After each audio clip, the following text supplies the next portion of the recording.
নমস্কার, আমি অমৃতা। আজকে বিজয়া দশমীর দিনে আমার নিজের লেখা একটা ছোট্ট গল্পের মতন সেটাই একটুখানি পড়ে শোনাই। সাঁতার জানে না মিতালি, তাই জল দেখলেই ভয় পায়। ওদিকে যে বাড়িতে বিয়ে হয়েছে ওদের বিশাল বাড়ির পিছনে একটা বিশাল বড় পুকুর আছে। শ্বশুরবাড়ির সব কাজ ওই পুকুরের জলেই হয়, কাঁচা ধোয়াও ওই পুকুরেই। বড় ভয় হয় মিতালির, পা ফসকে পড়ে গেলে ও বাঁচবে কিভাবে। শ্যামলবাবুর বড় মেয়ে মিতালি। শ্যামলবাবু মিতালিকে বিয়ে দিতে পারছিলেন না কিছুতেই। গায়ের রংটা একটু ময়লা ওর, শ্যামলবাবুর মতোই। বাকি যে দুই মেয়ে, তাদের বিয়ে হয়ে গিয়েছে অনেকদিন। দুই মেয়ে মায়ের মতো সুন্দরী, তাই ওদের বিয়ে নিয়ে ভাবতে হয়নি শ্যামলবাবুকে। যাই হোক, বড় মেয়ের বিয়ে একটু দেরিতে হলেও ভালোই হয়েছে। জামাই উকিল, বিশাল বড় বাড়ি, বাবা মা আর ছেলের একটা ছোট্ট সংসার, ঝক্কিও কম। বড় নিশ্চিন্ত লাগে এখন শ্যামলবাবুর। তবে মেয়েটা যদি জলে ভয় না পেয়ে একটু মানিয়ে গুছিয়ে কাজ করতে পারতো শ্বশুরবাড়িতে, সবার কথা শুনে। তবে এই যে মাঝে মাঝে বেয়াই বাড়ি থেকে নালিশের ফোনগুলো আসে, এটা হতো না। এই একটাই চিন্তা এখন শ্যামলবাবুর, কবে যে মেয়েটা এই ভয় কাটিয়ে ভালো করে সংসার করতে পারবে কে জানে। শাশুড়ি সেদিন কাজের লোককে ছুটিয়ে দিয়ে এলেন। কেন হঠাৎ সেটা প্রথমে বুঝতে পারেনি মিতালি। পরে যখন দেখলো সব কাজ মিতালির করার হুকুম আসছে, বুঝতে আর বাকি থাকলো না ব্যাপারটা। পুজোর সময় কোনোদিন বাপের বাড়িতে থাকতে এত কাজ করেনি মিতালি। তবে এখানে কাজের অরাজি হলেই বাবার কাছে ফোন যাবে, সেটাও জানে মিতালি। প্রতিবার বাবাকে অপমানিত হতে দেখতে আর ভালো লাগে না মিতালির। না, আজ আর ভয় পাবে না একদম। সব কাজ ওই পুকুরে গিয়েই করবে। ভয় কিসের? পাশের প্যান্ডেলে দুর্গাপুজোর গান বাজছে।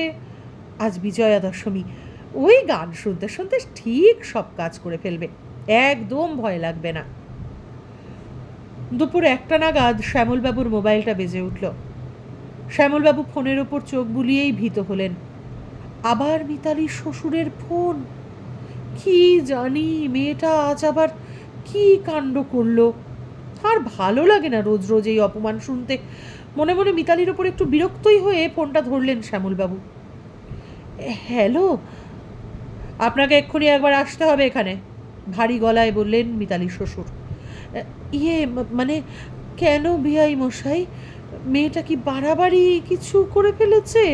মানে এই ভর দুপুরে হঠাৎ যেতে বলছেন, তাই বললাম আর কি। না না, মানে তেমন হলে যাবো, নিশ্চয়ই যাবো যাবো। মেয়ে যখন আমার, শাসন তো আমাকেই করতে হবে। আপনি এক্ষুনি আসুন। আবারও সেই একই রকম ভারী গলা। ফোনটা কেটে গেল। শ্যামলবাবু তড়িঘড়ি তৈরি হয়ে বেরোলেন। না না, আজ কষিয়ে মিতালিকে একটা চড় মারবেন, মনে মনে ঠিক করলেন সারা রাস্তায় যেতে যেতে। মিতালি শ্বশুর বাড়িতে পৌঁছিয়ে ধীর গতিতে ঢুকলেন। কলিং বেল বাজালেন কাঁপা কাঁপা হাতে। দরজা খুললেন শ্বশুর মশাই। আসুন। ভেতরে ঢুকেই ছ্যাঁত করে কেঁপে উঠল শ্যামলবাবুর বুক। মিতালির সারা গায়ের কাপড় চুপচুপে ভেজা। নিথর মেয়েটা পড়ে আছে মেঝেতে। কি কি হয়েছে ওর? জিজ্ঞাসা করলেন শ্যামলবাবু। কোনো কাজই তো পারতো না আপনার মেয়ে, জলে পড়ে গেছিল, মরে পড়ে গেছে। নিয়ে যান মেয়েকে, আমরা কোনো ঝামেলায় জড়াতে চাই না, আমাদের বাড়ির একটা সম্মান আছে। অবিকারভাবে কথাগুলো বললেন মিতালির শ্বশুর। শ্মশান থেকে ফিরছেন শ্যামলবাবু। গঙ্গায় চোখ পড়ল হঠাৎ।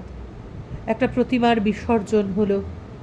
সেদিকে তাকিয়ে জল ভরা দু চোখে শ্যামলবাবু অজান্তেই মনে মনে প্রতিমার দিকে তাকিয়ে বললেন, মিতালি মা, ভালো থাকিস মা, শ্বশুরবাড়িতে ভালো থাকিস।